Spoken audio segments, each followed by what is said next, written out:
La maison d'à côté épisode 31, Gonzalo aimerait savoir où elle compte aller avec le DVD, Ignacia aime pas se faire surveiller, elle montre son mécontentement, Gonzalo réplique il l'a suivie parce qu'elle a besoin de discuter, Gonzalo suspecte elle allait donner le DVD à Javier, Ignacia prétend c'est pas pour ça, Gonzalo lui demande d'arrêter de mentir, il ajoute c'est pas le moment de rendre visite à Javier parce que la police le recherche, il garde le DVD, Andrea pleure, la police recherche son père, Pilar le conseille de descendre, Javier trouve c'est pas une bonne idée, Renato a déjà tout prévu pour qu'il finisse en prison, il sollicite son aide, Karen fait la connaissance avec Leonardo, une fois sorti il informe à Danilo au téléphone, Carola se dirige en sa maison. Milio s'organise avec Hilda, pour la fête Renato compte organiser pour leur mariage et leur enfant, Gonzalo remet le DVD à Renato, il réclame des explications, Ignacia trouve elle doit des explications à personne puisque c'était son mari, ça lui revient le droit de le garder, elle dirige vers sa chambre, Gonzalo révèle qu'elle allait chez Javier avec le DVD et lui raconte la police est actuellement en train d'interroger Javier. Javier de son côté réussit à s'enfuir de la maison, à l'intérieur les officiers interrogent Pilar, cette dernière prétend Javier est en voyage, elle fait un malaise, elle demande aux officiers de revenir un autre jour. Carola arrive chez Danilo, elle le retrouve par terre, elle appelle une ambulance, quelqu'un l'a frappé très fort sur la nuque avec un bâton, elle perd connaissance. Yolanda est heureuse, le docteur l'autorise à sortir de l'hôpital, Nibaldo lui demande des explications sur cette folie d'opération, elle trouve c'est pas le moment d'en discuter, Karen de son côté commence à manipuler Hilda sous l'ordre d'Andrea pour la pousser à détester Emilio, Pilar accuse Gonzalo d'envoyer la police pour Javier, elle reproche par la suite Renato d'envoyer la police chez lui pour arrêter Marie alors qu'il a été fidèle dans son travail, c'est dur pour elle de voir ses enfants souffrir, Renato demande donc à Gonzalo de montrer la vidéo à Pilar, Ignacia écoute le message vocal, Carola l'informant elle est chez Danilo, elle court tout de suite informer Emilio, il se dirige dans la chambre de Leonardo lui demande où se trouve la maison de Danilo, Leonardo hoche la tête comme réponse négative. Leonardo sourit une fois qu'ils sont sortis. Javier met la pression sur Rebecca d'enlever les plaintes contre lui, Rebecca lui rappelle c'est son travail, Javier lui rappelle les caresses il lui a données et menace de faire du mal à Pilar s'il enlève pas les charges contre lui, Pilar choquée de voir la vidéo, Gonzalo l'explique que c'est pas seulement une question de vol mais aussi de meurtre. Renato la supplie de faire une déclaration, pour aider la police mais elle refuse, elle sort en courant, Renato et Gonzalo essaient de l'attraper mais ils se sont arrêtés, Ignacia les informe la vie de Carola est en danger, qu'ils doivent localiser la maison de Danilo. Carola se réveille les pieds et mains attachés dans un entrepôt. Peu de temps après, la femme à qui elle l'a interrogée au quartier d'Adolfo informe à Danilo. Carola s'est réveillée, choquée de voir elle est la complice de Danilo. Gonzalo explique à Pilar l'enquête d'Adolfo est réouverte pour trouver le meurtrier. Avec cette vidéo ils ont déposé cette plainte contre Javier. Pilar réclame le calme, Gonzalo lui dit ce calme n'est pas en restant avec Javier.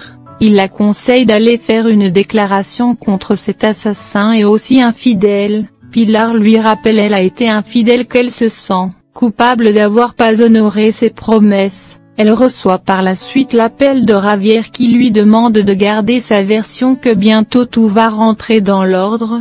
Javier s'amuse par la suite avec une femme. Carola heureuse de voir Danilo, elle pense c'est pour libérer Danilo, lui dit qu'il peut pas en pleurant et dire qu'il fallait pas continuer avec l'enquête, il avoue il était pas inconscient par mystère, c'était juste le plan pour lui faire perdre connaissance et en arriver là. Il sort son pistolet, Carola lui demande qui l'a embauché pendant ce temps. Carola essaie de se libérer de la corde, il pointe son arme sur elle. Carola réussit à le frapper par la tête, l'arme est tombée. La bagarre entre ces deux, une balle est tirée, c'est Danilo, le projectile a atteint. La police arrive peu de temps après, ils ont embarqué la dame et Danilo est emmené à l'hôpital. La famille arrive par la suite, il rentre à la maison.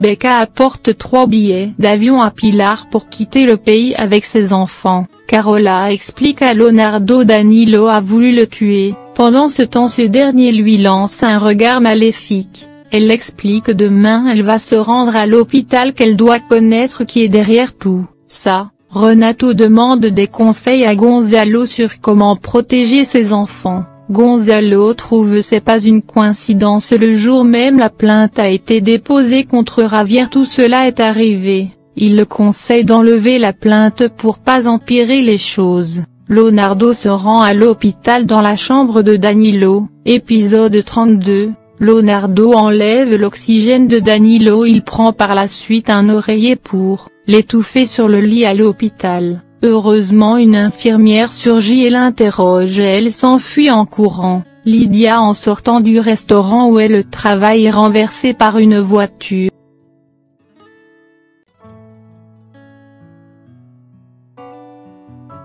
Son amie crie à l'aide, elle cesse pas de citer le nom d'Adolfo. Ignacia arrête de Gonzalo qui lui tire une balle après avoir lui reproché de retrouver au mauvais endroit au mauvais moment. Javier fait des menaces à Ignacia pour le DVD, elle a pas apporté. Ignacia l'explique que Gonzalo l'a repris et qu'elle a pas l'idée pourquoi elle compte l'aider. Javier réplique qu'il est le seul homme qu'elle désire autant sur cette terre. Ils finissent par embrasser, il la supplie de l'apporter cette vidéo. Ignacia lui demande donc de l'avouer s'il est le meurtrier d'Adolfo, il éclate de rire avant de partir sans l'avoir répondu. Gonzalo et Rebecca essaient de dissuader Renato d'enlever les plaintes contre Javier, mais ce dernier refuse, leur disant qu'il fait tout ça pour Ignacia afin de l'éloigner d'un sale type. Ignacia, chez sa psychiatre, l'explique qu'elle fait souvent des cauchemars ces derniers temps sur son ex-mari et son mari actuel, elle la supplie de lui donner des comprimés pour dormir. Yolanda rentre, elle fait du scandale en voyant Karen dans la maison en tant que cuisinière. Yolanda prévient Eva, Karen est une mauvaise personne, Eva la conseille de travailler avec elle. Yolanda déclare préférer de démissionner au lieu de travailler avec elle. Eva jure rien va lui faire renvoyer Karen, ses plats sont délicieux. Carola rend visite à Danilo à l'hôpital, il est heureux de la voir, il demande son pardon. Ignacia demande à voir la vidéo du cadavre d'Adolfo au cimetière. Karen continue à intimider Hilda, elle prétend elle est de son côté, lui disant elle s'est précipitée d'épouser un homme d'un milieu social aussi différent. Pilar, triste, explique à Gonzalo qu'elle est coincée dans une relation qu'elle vit, ce dont elle déteste tant et qu'elle a personne à qui se confier. Javier les surprend ensemble, Javier l'attaque avec un coup de poing, la bagarre entre ces deux, Javier lui demande par la suite de quitter sa maison. Pilar l'explique que Gonzalo est juste venu l'informer qu'ils vont retirer les plaintes. Javier soupçonne, il veut le mettre en prison pour récupérer Pilar. Renato surgit, l'informe qu'il va retirer les plaintes contre lui, qu'il a suivi le conseil de Gonzalo. Milio et Ignacia se demandent qui a envoyé Danilo dans cette maison. Voyant le corps d'Adolfo au cimetière dans la vidéo, Carola demande le nom de la personne qui l'a embauché pour la tuer.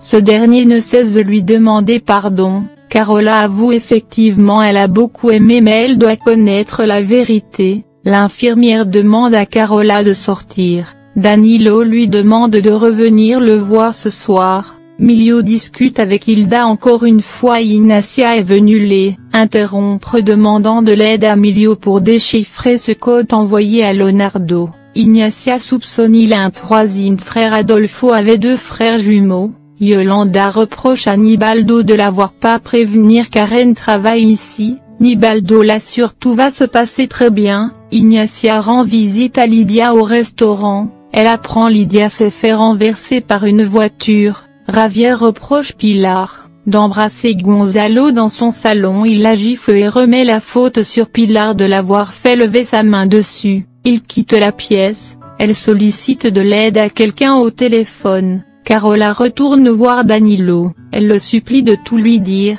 Il lui demande de faire attention car elle connaît cette personne qui veut lui faire du mal. Une fois il s'apprête à prononcer le nom, il fait un arrêt cardiaque. Elle court appeler l'infirmière.